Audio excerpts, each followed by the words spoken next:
A advocacia em si, ela não é uma empresa. Ela não é, não pode. Mas nós temos que pensar como se ela fosse uma empresa. Porque se a gente não pensar assim, a nossa advocacia não vai crescer, certo? Escritório nenhum sobrevive naquela ideia, uma ideia um pouco... eu não sei se é uma ideia antiga, porque eu acho que nunca funcionou dessa forma, a advocacia, pelo menos eu estou há 10 anos no mercado, nunca vi isso acontecer, mas vai saber, né, um tempo atrás. Do advogado chegar, sentar no escritório, esperar o cliente ali, procurá-lo, e ele fica ali o tempo todo, é só petição, só petição. Será que é exatamente isso? Principalmente para a grande maioria das pessoas, que eu sei que me acompanham aqui, pessoas que se formam e que vão abrir o seu escritório e vão esperar as pessoas vir até vocês? Como que funciona o crescimento quando a gente está falando de um escritório que a gente tem que tratar como uma empresa? Você tem que pensar nas pessoas, em você, as pessoas que vão entrar para o seu escritório para você poder crescer, a sua equipe. Às vezes só está você isolada, né?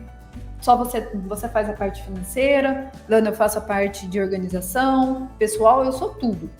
E você quer o quê? Crescer. Se você quer crescer, você quer aumentar as pessoas. Se você quer aumentar as pessoas, você precisa ter uma gestão de pessoas. Porque, caso contrário, você pode até aí correr um risco muito grande de entrar numa dívida ou algo do tipo, e não é isso que a gente quer. Então, a gente precisa ter uma gestão de pessoas. Eu duvido muito, os maiores escritórios que tem aí no Brasil, que vocês admiram, não tem uma gestão. Lógico que tem. Se as contas não fecharem naquele mês, e isso daí acontecer a depender do escritório durante alguns meses, a porta vai fechar. E portas aqui, gente, eu me refiro não só a literal, a porta literal que eu falo, a porta ali, né? Também do escritório online, porque hoje em dia a gente tem aí a advocacia acontecendo no mundo digital, só que nós não deixamos de ter os nossos gastos, as nossas despesas. Então, a gente tá ali, a gente tem anuidade para pagar. Nós temos que pagar uma plataforma para poder fazer reunião online. Então, veja, nós temos o financeiro que tem que funcionar. Se a gente for fazer tudo sozinha e a gente deseja crescer, como que a gente vai crescer fazendo tudo? Eu faço o comercial, eu faço o marketing do meu escritório, eu faço as peças, que é a execução em si, né, de ter ali, fazer as peças, os pedidos, as concessões dos benefícios.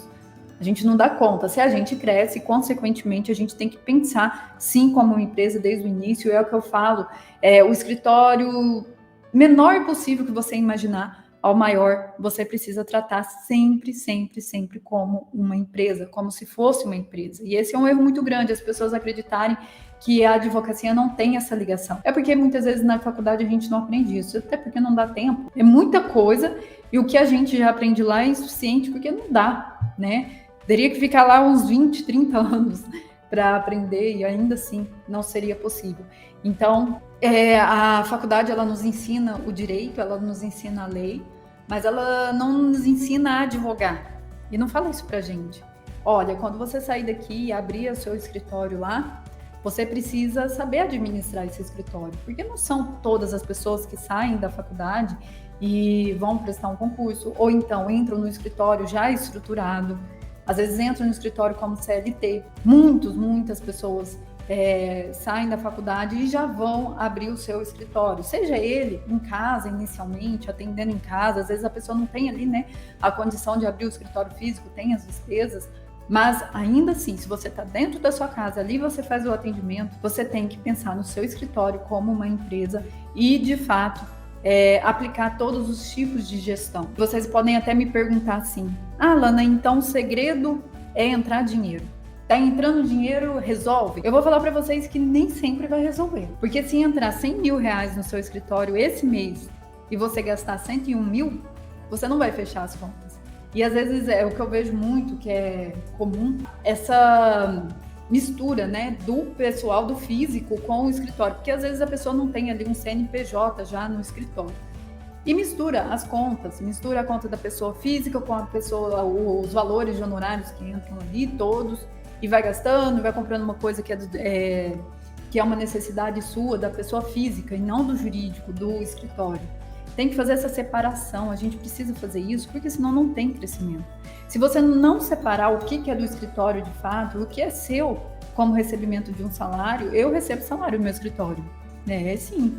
Aqui no escritório eu recebo um salário, que é um determinado valor, e o valor remanescente, ele vai direcionado para investimento, planejamento, porque eu desejo que o meu escritório cresça. Se eu não quiser isso, eu vou pegar todo o dinheiro ali por mês e vou fazer a festa. Vou sair comprando roupa, vou trocar de carro, mas na hora que chegar no momento de eu ver uma estrutura melhor para o meu escritório, contratar mais pessoas, mais advogados, eu não vou ter condição para isso. Para você que quer que o seu escritório de fato cresça, você precisa. Esse é um dos pontos, né, que é o financeiro. Você precisa trabalhar esse financeiro e planejar, organizar e executar na prática. Não adianta, viu? Um dia, num mês, você fazer todo o planejamento certinho, receber lá os honorários, caiu lá 10 mil na sua conta. Você fala, opa, e vai lá e compra um monte de coisa legal, vai lá na loja.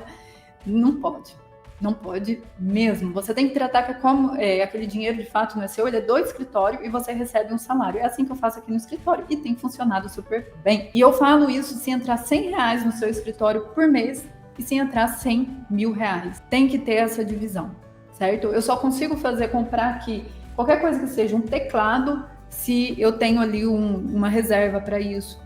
E um investimento, eu tenho até essas despesas extraordinárias, né, que a gente considera lá na nossa gestão financeira, tudo separado, o dinheiro que é para as despesas extraordinárias e tudo mais. E quando eu chegar no momento de investir para que o meu escritório tenha uma estrutura maior, eu vou contratar um advogado, eu vou contratar mais estagiário, eu vou ter condição para isso, porque o dinheirinho está lá reservado. Então, a gente precisa pensar isso e tem claro isso na nossa mente. O escritório funciona como qualquer outra empresa. Não me contaram isso quando eu formei.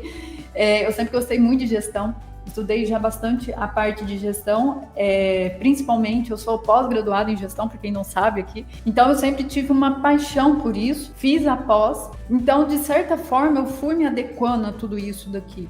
Só que não me contaram não, viu? Eu caí meio de paraquedas. E é um susto muito grande. Quando a gente cai e percebe que a gente não vai sentar todos os dias na nossa cadeira, digitar peça. Não, tem muita coisa acontecendo. Principalmente se você quer construir um escritório com bases fortes ali, estruturas fortes, né? Que a gente fala um bom alicerce, você vai ter que fazer isso. Você vai ter que olhar para o seu escritório como uma empresa e fazer toda essa separação. Você precisa ter gestão de pessoas, planejamento de crescimento interno. Daqui 3 anos eu quero ter uma sala maior. Daqui 5 anos eu vou sair de dentro da minha casa onde eu advogo e eu comecei dentro da minha casa, eu fazia as minhas peças dentro do meu quarto.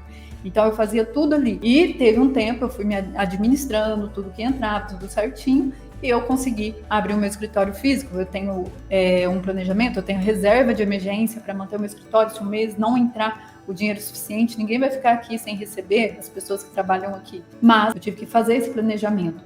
Você tem que ter um investimento financeiro do escritório, marketing. Marketing, gente, não é coisa só de roupa, de loja de roupa. Não. Tá mais do que na hora de você pensar de forma estratégica como que você vai incluir o seu escritório aí, porque não tem jeito. Olha, eu sempre falo assim, tenho como base os grandes escritórios. Você deve ter aí alguns que ficam talvez em cidades maiores e tal. Olhe onde eles estão. Eles estão aqui, na internet. Você precisa pensar, por que você não está, então? Se eles estão cada vez mais e mais presentes. Relatórios, vocês precisam trabalhar com relatórios. Sócios, quais são os deveres e obrigações, ter isso bem definido, porque senão vira bagunça e vira uma briga sem fim, né? Nicho, o que eu faço, para quem eu faço, quem são as pessoas que eu atendo e qual a trajetória do meu negócio, o que eu quero com esse meu negócio. Será que eu quero aqui no meu escritório ter um escritório físico próprio? Eu quero comprar um imóvel um dia? Esse é uma vantagem? Será que vai ser uma vantagem? Estudando isso financeiramente, ou será que é um sonho, uma vontade minha de ter, ou não, né? Então, tudo isso daí a gente precisa pensar, e também na questão de escritório online. Não é porque você vai ter um escritório que funciona da forma digital que você vai deixar de pensar dessa forma. Muito pelo contrário, você precisa ter plataforma de atendimento e várias outras coisas, né? O escritório de advocacia, você não deve tomar esse ato aqui, olha, de sentar e esperar. De fato, às vezes você vai sentar e quem está no começo não vão ter ali inúmeras ações, inúmeras atividades, mas você não pode parar. inclusive para o seu crescimento. Lana, mas eu não tenho, amanhã eu tenho, a minha agenda está vazia, eu não tenho. Você vai começar a trabalhar o crescimento do seu escritório. Então, você vai sentar, você vai fazer um trabalho de conteúdo, um artigo que você vai publicar. Como que você vai conseguir prospectar clientes? Você vai começar a separar esses relatórios. Tem muita coisa para fazer e não vai ficar parado, não. Então, não fique aí sentado esperando cair do céu, que as coisas não vão acontecer assim. Tá? Não vou falar que com todo mundo, porque existem exceções, mas na grande maioria, quase 100%, não é assim que acontece. A gente tem que ralar bastante. E faz parte, mas funciona. Se você trabalhar e estiver disposto, e tem muita coisa para fazer. Se você chegar no seu escritório, não tem um escritório físico, eu estou trabalhando de casa, não faz mal. Você está estudando direito previdenciário, você está estudando período rural. Então comece a planejar algumas postagens, artigos. Se você não gosta de rede social, não faz mal. Então vamos arrumar um blog ou então um site profissional e começar a publicar artigos. Então tudo isso daí são coisas para você fazer no seu dia a dia